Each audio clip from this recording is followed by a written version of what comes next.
Eight Cousins by Louisa May Alcott. Chapter 4. Aunts. All dinner time Rose felt that she was going to be talked about, and afterward she was sure of it, for Aunt Plenty whispered to her as they went into the parlor, "Run up and sit a while with Sister Peace, my dear. She likes to have you read while she rests, and we are going to be busy." Rose obeyed, and the quiet rooms above were so like a church that she soon composed her ruffled feelings and was unconsciously a little minister of happiness to the sweet old lady who for years had sat there patiently waiting to be set free from pain. Rose knew the sad romance of her life, and it gave a certain tender charm to this great aunt of hers, whom she already loved. When Peace was 20, she was about to be married. All was done. The wedding dress lay ready. The flowers were waiting to be put on. The happy hour at hand, when word came that the lover was dead. They thought that gentle Peace would die too, but she bore it bravely, put away her bridal gear, took up her life afresh, and lived on, a beautiful, meek woman with hair as white as snow and cheeks that never bloomed again.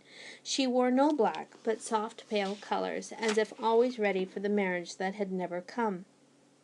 For 30 years she had lived on, fading slowly, but cheerfully busy, and full of interest in all that went on in the family, especially the joys and sorrows of the young girls growing up about her, and to them she was adviser, confidant, and friend in all their tender trials and delights. A truly beautiful old maiden with silvery hair, tranquil face, and an atmosphere of repose about her that soothed whoever came to her.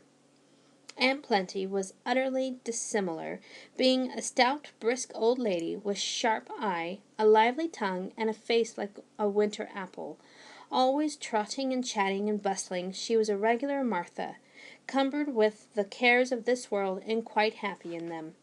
Rose was right, and while she softly read psalms to Aunt Peace, the other ladies were talking about her little self in the frankest manner. "Well, Alec, how do you like your ward?" began Aunt Jane as they all settled down, and Uncle Mac deposited himself in a corner to finish his doze.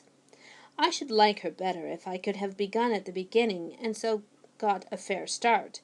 Poor George led such a solitary life that the child has suffered in many ways, and since he died she has been going on worse than ever, judging from the state I find her in. My dear boy, we did what we thought best while waiting for you to wind up your affairs and get home. I always told George he was wrong to bring her up as he did, but he never took my advice, and now here we are with this poor dear child upon our hands. I, for one, freely confess that I don't know what to do with her any more than if she was one of those strange, outlandish birds you used to bring home from foreign parts." And Aunt Plenty gave a perplexed shake of the head which caused a great commotion among the stiff loops of purple ribbon that bristled all over her cap like a crocus bud. "If my advice had been taken, she would have remained at that excellent school where I placed her, but our aunt thought best to remove her because she complained, and she has been dawdling about here ever since she came.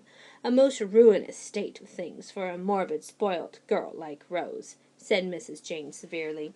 She had never forgiven the old ladies for yielding to Rose's pathetic petition that she might wait her guardian's arrival before beginning another term at the school, which was a regular Blimber hotbed, and turned out many a feminine toots. "I never thought it the proper school for a child in good circumstances, an heiress, in fact, as Rose is.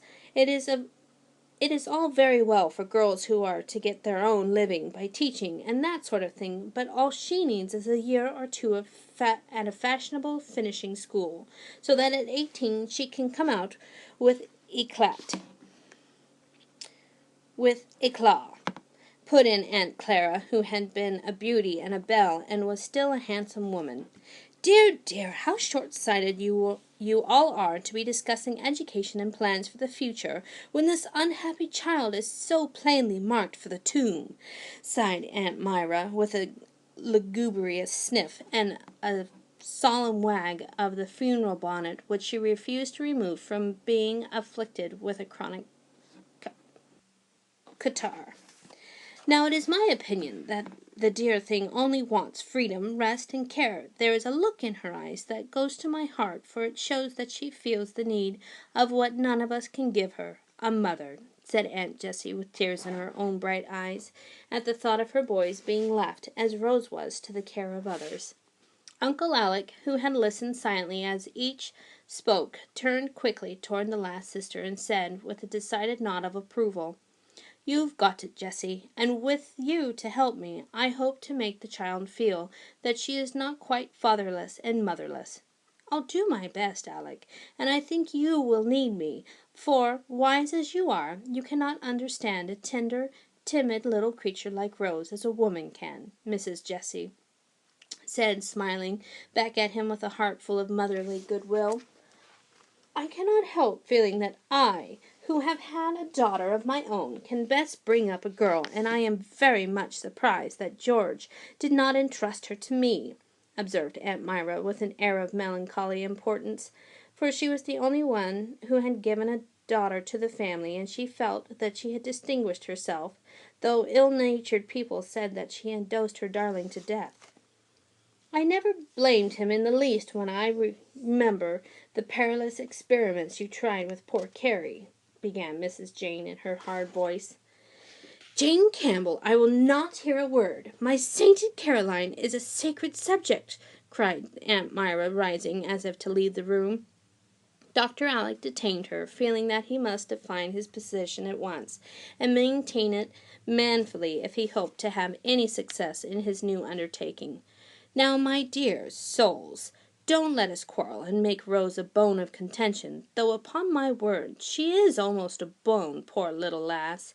You have had her among you for a year, and done what you liked. I cannot say that your success is great, but that is owing to too many fingers in the pie. Now, I intend to try my way for a year, and if at the end of it she is not in better trim than now, I'll give up the case and hand her over to someone else. That's fair, I think." "She will not be here a year hence, poor darling, so no one need dread future responsibility," said Aunt Myra, folding her black gloves as if ready for the funeral. "By Jupiter, Myra, you are enough to damp the ardor of a saint," cried Dr. Alec with a sudden spark in his eyes. "Your croaking will worry that child out of her wits, for she is an imaginative puss, and will fret and fancy untold horrors. You have put it into her head that she has no constitution, and she rather likes the idea. If she had not had a pretty good one, she would have been marked for the tomb by this time. At the rate you have been going on with her, I will not have any interferences. Please understand that. So just wash your hands of her and let me manage till I want help. Then I'll ask for it." "Hear, hear!" came from the corner where Uncle Mac was apparently wrapped in slumber. "You were appointed guardian, so we can do nothing, but I predict that the girl will be spoiled, utterly spoiled," answered Mrs. Jane grimly. "Thank you, sister. I have an idea that if a woman can bring up two boys as perfectly as you do yours, a man, if he devotes his whole mind to it, may at least attempt as much with one girl," replied Dr. Alec with a humorous look that tickled the others immensely, for it was well known fact in the family that Jane's boys were more indulged than all the other lads put together. "I am quite easy, for I really do think that Alec will improve the child's health, and by the time his year is out, it will be quite soon enough for her to go to Madame Roccabella's and be finished off," said Aunt Clara, settling her rings, and thinking with languid satisfaction of the time when she could bring out a pretty and accomplished niece.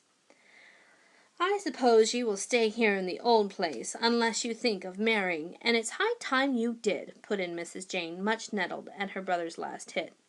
"No, thank you. Come and have a cigar, Mac," said Dr. Alec abruptly. "Don't marry women enough in this family already," muttered Uncle Mac, and then the gentleman hastily fled. "Aunt Peace would like to see you all. she says, was the message Rose brought before the ladies could begin again. Hettick, Hettick, dear me, murmured Aunt Myra. The shadow of her gloomy bonnet fell upon Rose, and the stiff tips of a black glove touched the cheek where the color deepened under so many eyes. I am glad these pretty curls are natural. They will be invaluable by and by, said Aunt Clara, taking an observation with her head on one side. Now that your uncle has come, I no longer expect you to review the studies of the past year. I trust your time will not be entirely wasted on frivolous sports, however, added Aunt Jane, sailing out of the room with the air of a martyr. Aunt Jessie said not a word, but kissed her little niece with a look of tender sympathy that made Rose cling to her for a minute, and follow her with grateful eyes as the door closed behind her. After everybody had gone home, Dr. Alec paced up and down the lower hall in the twilight for an hour, thinking so intently that sometimes he frowned, sometimes he smiled, and more than once he stood still in a brown study. All of a sudden, he said half aloud, as he had made up his mind, I might as well begin at once and give the child something new to think about, for Myra's dismals and Jane's lectures have made her blue as a little indigo bag. Diving into one of the trunks that stood in a corner, he brought up, after a brisk rummage, a silken cushion, prettily embroidered, and a quaint cup of dark carved wood. This will do for a start, he said, as he plumped up the cushion and dusted the cup. It won't do to begin too energetically, or Rose will be frightened. I must beguile her gently and pleasantly along till I've won her confidence, and then she will be ready for anything. Just then Phoebe came out of the dining-room with a plate of brown bread, for Rose had been allowed no hot biscuit for tea. I'll relieve you of some of that, said Dr. Alec, and helping himself to a generous slice, he retired to the study, leaving Phoebe to wonder at his appetite. She would have wondered still more if she had seen him making that brown bread into neat little pills, which he packed into an attractive ivory box, out of which he emptied his own bits of lovage. There! If they insist on medicine, I'll order these, and no harm will be done. I will have my own way, but I'll keep the peace, if possible, and confess the joke when my experiment has succeeded, he said to himself, looking very much like a mischievous boy as he went off with his innocent prescriptions. Rose was playing softly on the small organ that stood in the upper hall so that Aunt Peace could enjoy it, and all the while he talked with the old ladies Uncle Alec was listening to the fitful music of the child and thinking of another Rose who used to play for him.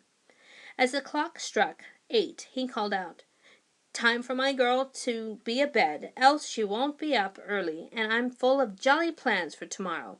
Come and see what I have found for you to begin upon. Rose ran in and listened with bright, attentive face, while Dr. Alec said impressively, In my wanderings over the face of the earth, I have picked up some excellent remedies, and as they are rather agreeable ones, I think you and I will try them. This is an herb pillow, given to me by a wise old woman when I was ill in India. It is filled with saffron, poppies, and other soothing plants. So lay your little head on it tonight, sleep sweetly without a dream, and wake tomorrow without a pain. Shall I really? How nice it smells! And Rose willingly received the pretty pillow, and stood enjoying its faint sweet odor as she listened to the doctor's next remedy. This is the cup I told you of. Its virtue depends, they say, on the drinker filling it himself, so you must learn to milk. I'll teach you. I'm afraid I never can, said Rose, but she surveyed the cup with favor, for a funny little imp danced on the handle as if ready to take a header into the white sea below. Don't you think she ought to have something more strengthening than milk, Alec? I really shall feel anxious if she does not have a tonic of some sort, said Aunt Plenty, eyeing the new remedy suspiciously, for she had more faith in her old-fashioned doses than all the magic cups and poppy pillows of the East. Well, ma'am, I'm willing to give her a pill if you think best. It is a very simple one, and a very large quantities may be taken without harm. You know hashesh in the extract of hemp. Well, this is preparation of corn and rye, much used in old times, and I hope it will be again." "Dear me, how singular!" said Aunt Plenty, bringing her spectacles to bear upon the pills, with a face so full of respectful interest that it was almost too much for Dr. Alec's gravity. "Take one in the morning, and a good night to you, my dear," he said, dismissing his patient with a hearty kiss. Then, as she vanished, he put both hands into his hair, exclaiming with a comical mixture of anxiety and amusement, "When I think what I have undertaken, I declare to you, Aunt, I feel like running away and not coming back till Rose is 18.